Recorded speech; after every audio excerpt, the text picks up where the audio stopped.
Today we are celebrating the 9th day of the Brahmotsavam, where we are celebrating the Devi's Digvijaya.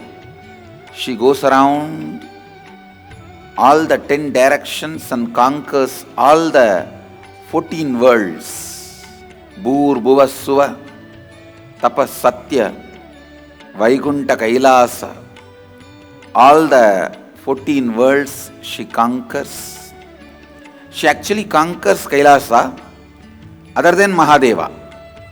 Except Mahadeva, the whole Kailasa has come under her control. So even Nandi was not able to handle her. Nandi gave up. She was almost about to conquer the whole Kailasa.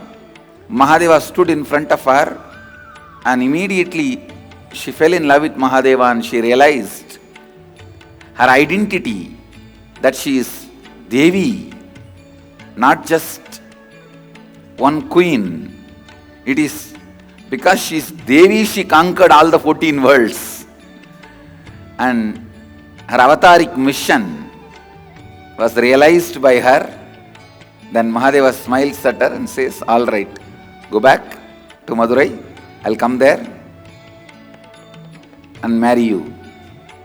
Because of Mahadeva's assurance, she comes back and the Digvijaya is celebrated today. Devi is gracing on Swarna Nagavahana, the golden snake vehicle, which is embodiment of Kundalini Shakti. Let's receive her grace.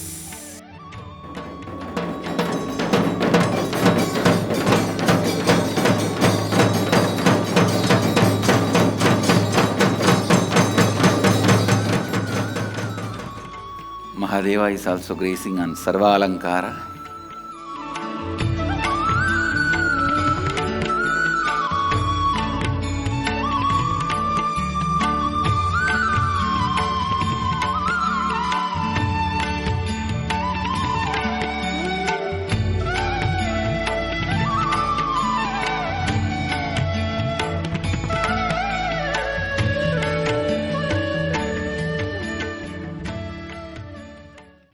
Anything other than enlightenment is put as a priority. That tradition is not a religion, be very clear. It's a socio-political cult. All socio-political cults try to cater to the human beings who try to grab the truth, not grasp. For grasping the truth, you need completely different space where seeking, tremendous seeking becomes the first priority. Understand?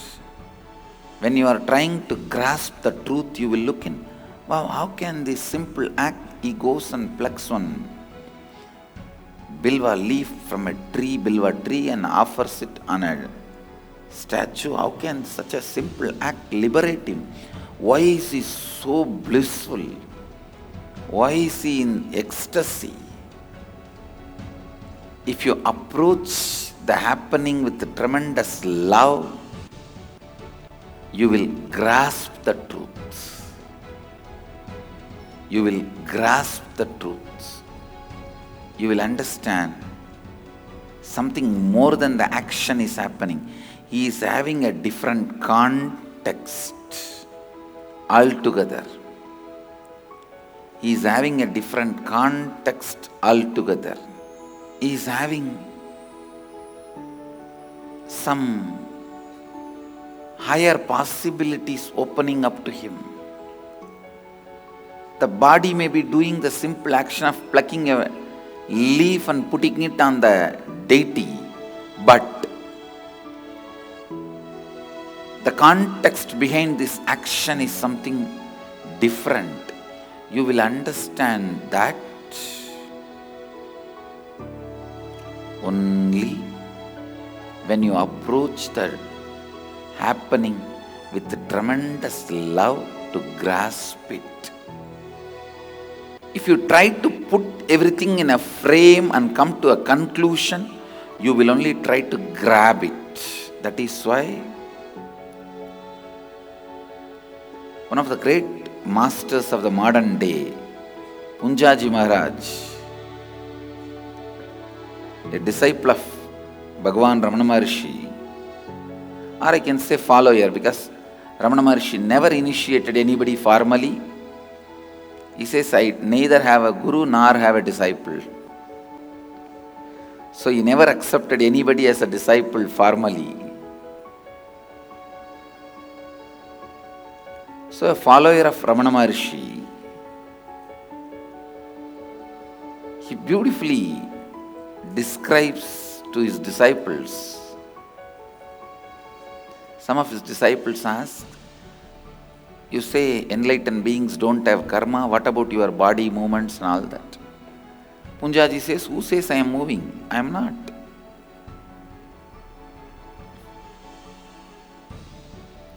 They said, no, you are talking to us. He says, no, because you expect I should be talking, you get the response I am talking. Otherwise, I am not doing anything. He disowns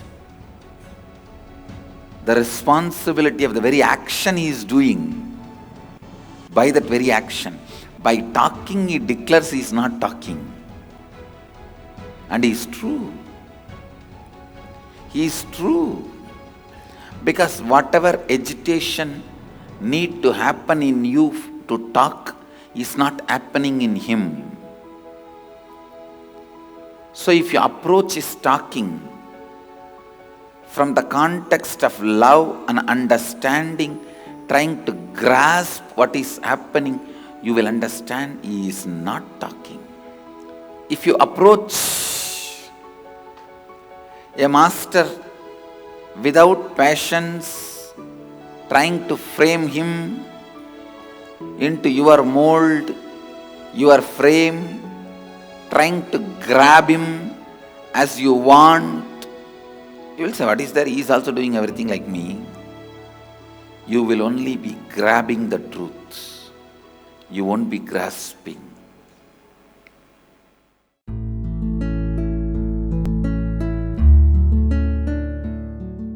How will you being complete lead you to the right context? Because so many times, like even if you're happy about something, you do things from the wrong context, right? So how will being complete give you the right context? Only like according to what Upanishads say, like exaggerating on the master or like seeking or anything which the Upanishads say, only if you like keep that as your context, it'll actually like make you happy. Otherwise, you'll be running only out of greed and fear. Whatever you do from the wrong context, it will bring you happiness, but that is only temporary. So the temporary happiness, like for example, there's a chocolate and two people are there and you take the chocolate and you eat it all on your own. It might bring you the happiness, that nice taste of the chocolate. But the moment you see the other person's face, you see them like thinking he ate the whole chocolate and he didn't even share it with me. So the moment you see that person's face, you become sad. So that happiness is only temporary. Only while you're eating the chocolate, you feel happy. But after that, when you see, like, there won't be any happiness. But when you're in the right context, when you share your chocolate with someone, like if you share with someone, you might be thinking that you get less chocolate, but you get more love from the person. So you understand that getting the love and compassion from the other person is more greater than just your taste buds getting fulfilled. So then you'll understand to do everything from the right context, you'll get more happiness. To move from the space of grabbing to grasping and to just make your seeking deeper and deeper, I feel that it's necessary for all of us to go and attend this Varanasi Ayye.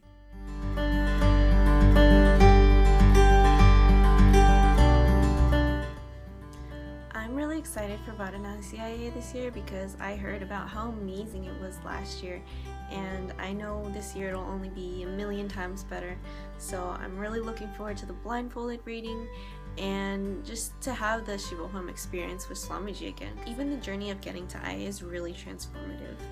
I first got Swamiji's blessings about a month and a half ago, and it feels like it's been years since then because I've gone through so much completion, and I know Swamiji is really preparing me for the experience this time. This is actually going to be my 4th Ayye, and I was really determined this time to make it because not only did I have to pay for Ayye, but I also have other financial obligations I needed to take care of. And to be honest, the last 2 times I kind of felt like it was luck. I kind of felt like I wasn't meant to be there, but I knew those were incompletions, so I was really determined to just let go and trust in Swamiji. So what happened was I created this space, and in the process I realized that I had this huge incompletion with feeling like I needed to struggle. I felt like completion was a struggle and getting money was a struggle and just everything. So once I completed with that and got Swamiji's blessings, within 48 hours I got a contract for $6,400, which is enough to pay for IA. And the more I complete, the more money just starts to flow in from various sources that I didn't even expect. So it's really just been this amazing journey of completion and self-discovery over the past month and a half, and I haven't even been to Varanasi yet, so I'm really excited to see what's in store for me when I finally get there.